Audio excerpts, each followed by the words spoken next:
اس لیے اس دن مجھ پہ کثرت سے درود پڑھا کرو۔ فإن صلاتكم معروضة علی، اس لیے کہ تمہارا درود مجھ تک پہنچایا جاتا ہے۔ صحابی نے پوچھا یا رسول اللہ کیف تعرض علیک صلاتنا وقد ارمت، ہمارا درود آپ تک کیسے پہنچایا جائے گا جبکہ آپ جب دنیا سے جائیں گے قبر میں جسم آپ کا ختم ہو جائے گا تو ہمارا درود آپ تک کیسے پہنچے گا؟ تو آپ صلی اللہ علیہ وسلم نے فرمایا ان اللہ حرم علی الارض اجساد الانبیاء، اللہ تعالیٰ نے پیغمبروں کے جسموں پر زمین پر پیغمبروں کے جسموں کو حرام کر دیا ہے۔ زمین کسی پیغمبر کے جسم کو کبھی ختم نہیں کرتی۔ تو یہ بھی امت کا اجماعی عقیدہ ہے کہ جتنے بھی انبیاء ہیں ان کے جسم بالکل سلامت رہتے ہیں۔ شہداء میں تو یہ بہت زیادہ مشاہدہ ہوتا ہے، بہت سارے شہداء کے جسم سلامت رہتے ہیں۔ ایک اور حدیث میں آپ صلی اللہ علیہ وسلم نے فرمایا من صلی علیہ صلاۃ صلی اللہ بہا عشرہ، جس نے مجھ پر ایک دفعہ درود بھیجا۔ درود کہتے ہیں نبی صلی اللہ علیہ وسلم کے لیے اللہ تعالیٰ سے خصوصی رحمت کی دعا کرنا۔ ایک ہوتا ہے عام دعا کسی کے لیے بھی رحمت، صلاۃ کہتے ہیں خصوصی رحمت جو اللہ اپنے خاص بندوں پہ کرتا ہے۔ اس لیے صلاۃ کا جو لفظ ہے نا، یہ درود اور صلاۃ یہ پیغمبر کے علاوہ کسی کے لیے جائز نہیں ہے، کیونکہ یہ صلاۃ خاص کس کے خاصہ ہے؟ یہ پیغمبروں کا۔ اس لیے ہم اللہم صلی علی محمد تو کہہ سکتے ہیں، لیکن یوں نہیں کہہ سکتے اللہم صلی علی فلان۔ تو وہ صلی جو ہے نا صلاۃ، یہ خاص قسم کی رحمتیں ہوتی ہیں جو اللہ پیغمبروں پر بھیجتے ہیں۔ کبھی قرآن میں آتا ہے اولئک علیہم صلوات من ربہم ورحمہ، کہ جو لوگ صبر کرتے ہیں ان پر اللہ کی خصوصی رحمتیں بھی ہیں اور رحمت بھی ہے۔ تو پتہ چلا صلاۃ اور رحمت میں فرق ہے۔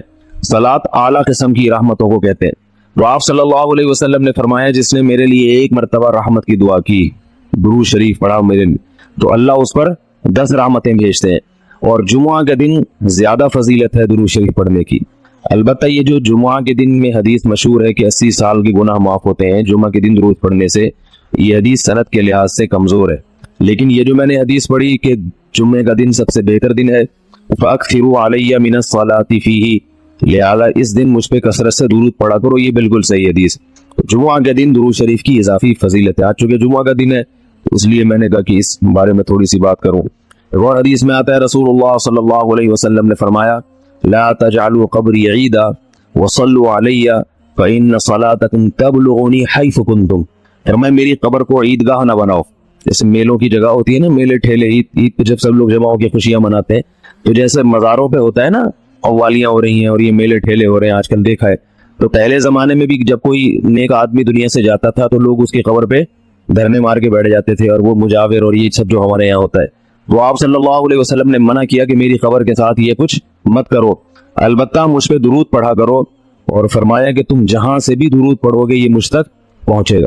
اور حدیث میں رسول اللہ صلی اللہ علیہ وسلم نے فرمایا ما من احد یسلم علی الا رد اللہ علی روحی فارد علیہ، کہ جب بھی کوئی مجھ پر سلام بھیجتا ہے اللہ میری روح کو میرے جسم میں لوٹاتے ہیں اور میں اس کے سلام کا جواب دیتا ہوں۔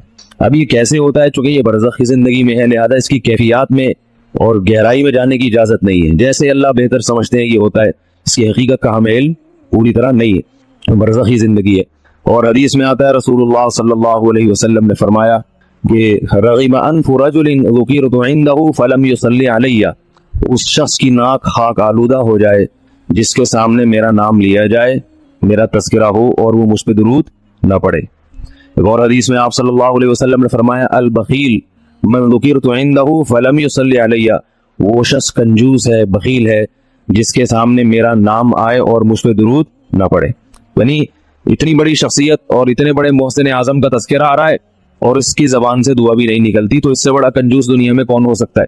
ایک اور حدیث میں آپ صلی اللہ علیہ وسلم نے ایک شخص کو دعا مانگتے ہوئے دیکھا جس نے درود شریف پڑھے بغیر دعا شروع کر دی، تو آپ صلی اللہ علیہ وسلم نے فرمایا اس نے دعا میں جلدی کی ہے۔ پھر فرمایا تم میں سے جب کسی شخص کو دعا مانگنی ہو تو پہلے اللہ کی حمد و ثنا پڑھے، پھر مجھ پر درود بھیجے۔ قرآن مجید میں بھی اللہ نے حکم دیا ان اللہ وملائکتہ یصلون علی النبی، کہ اللہ اور اس کے فرشتے، اللہ بھی رحمت بھیجتے ہیں اور فرشتے بھی رحمت کی دعا کرتے ہیں۔ یا ایھا الذین آمنوا صلوا علیہ وسلموا تسلیما، اے ایمان والو تم بھی محمد صلی اللہ علیہ وسلم پر درود بھیجا کرو اور سلام بھیجا۔ درود اور سلام میں فرق یہ ہے کہ درود اللہ کی رحمت، اور سلامت کہتے ہیں کہ ہر برائی سے، ہر مشکل سے، ہر مصیبت سے بچائے۔ تو کمال جبھی ہوتا ہے جب اللہ ہر شر سے بچا لیں اور اضافی رحمتیں بھی بھیجیں۔ تو علماء نے درود شریف کی حکمتوں میں لکھا ہے کہ درود شریف جو اللہ نے ہمیں پڑھنے کا حکم دیا، اس کی بنیادی وجہ تو سب کو معلوم ہے کہ سب سے زیادہ احسانات اس کائنات میں اللہ کے بعد کس کے ہیں؟ محمد صلی اللہ علیہ وسلم۔ تو آپ صلی اللہ علیہ وسلم کے احسانات سب سے زیادہ ہیں انسانیت پر، تو انسان کو انسان آپ صلی اللہ علیہ وسلم نے بنایا، اور اہل اسلام تو سب سے زیادہ ان احسانات کے تلے دبے ہوئے۔ تو ہم کوئی بھی عبادت اگر کر رہے ہیں، دعا بھی اگر مانگ رہے ہیں، تو یہ بھی کس کی وجہ سے توفیق مل رہی ہے؟ نبی صلی اللہ علیہ وسلم، کیونکہ آپ صلی اللہ علیہ وسلم نے ہی یہ ساری چیزیں سکھائی ہیں۔ تو ہر کام میں حکم یہ ہے کہ بھائی جس کا احسان ہے، جس کی وجہ سے تمہیں یہ رہنمائی ملی، پہلے اس کا بھی تو کچھ خیال کرو، اس کا بھی جو ہے نا اللہ سے اس کے لیے دعا مانگو تاکہ تمہاری طرف سے بھی کچھ شکر ہو۔ دوسری بات علماء نے لکھی ہے کہ اس میں حکمت یہ ہے کہ درود شریف پڑھنے سے توحید کا عقیدہ مضبوط ہوتا ہے۔ وہ توحید، درود شریف نبی سے دعا نہیں ہے بلکہ اللہ سے دعا ہے، کس کے لیے؟ نبی کے لیے۔ تو پتہ یہ چلا کہ نبی پر بھی اللہ کی رحمتیں ہوں گی، اور دعا کون مانگ رہا ہے؟ ہم مانگ رہے ہیں۔ تو اس میں نبی سے مانگنے کا دروازہ بند کر دیا کہ نبی سے مانگنے کا اسلام میں کوئی تصور نہیں ہے، بلکہ نبی کے لیے بھی اللہ سے مانگا جائے گا۔ تو جب نبی کے لیے بھی اللہ سے مانگنے کا حکم ہے، تو اپنے لیے نبی سے کیسے مانگنے کا حکم ہو گیا؟ سمجھ میں آ رہی ہے بات کہ نہیں آ رہی؟ یعنی نبی کے لیے بھی کس سے مانگنے کا حکم ہے؟ اللہ سے۔ تو اپنے لیے کس سے مانگیں گے؟ بطریق اولا، بطریق اولا ہم پھر اللہ سے مانگیں گے۔ تو اس سے عقیدہ توحید مضبوط ہوتا ہے۔ اور تیسری بات یہ کہ علماء نے لکھا ہے کہ جب درود شریف پڑھیں تو اس نظریے سے نہ پڑھیں کہ نبی ہماری دعا کے محتاج ہیں۔ نبی اللہ کی رحمت کے تو محتاج ہیں، یہ تو درود شریف سے پتہ چلتا ہے، لیکن اللہ کی وہ رحمت اس وقت بھی ہوتی اگر ہم یہ دعا نہ مانگتے۔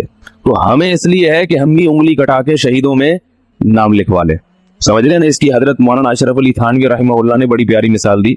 فرمایا کہ جیسے کوئی بادشاہ اپنے شہزادے پر کچھ انعام کرنا چاہے، بادشاہ تو چاہتا ہے نا اپنی اولاد کو نوازنا، اپنے محبوب شہزادہ اس کا محبوب ہوتا ہے، تو آپ اگر بادشاہ سے سفارش کر دیں کہ حضرت یہ تحفہ آپ اپنے شہزادے کو دے دیں، یا یہ فلاں چیز اپنے شہزادے کو، تو بادشاہ تو پہلے بھی دے رہا ہے، لیکن آپ کے کہنے سے وہ اور خوش ہو جائے گا، اور خوش ہو جائے گا کہ بھئی دیکھو جو کام میں چاہتا تھا یہ بھی اسی کی درخواست کر رہا ہے۔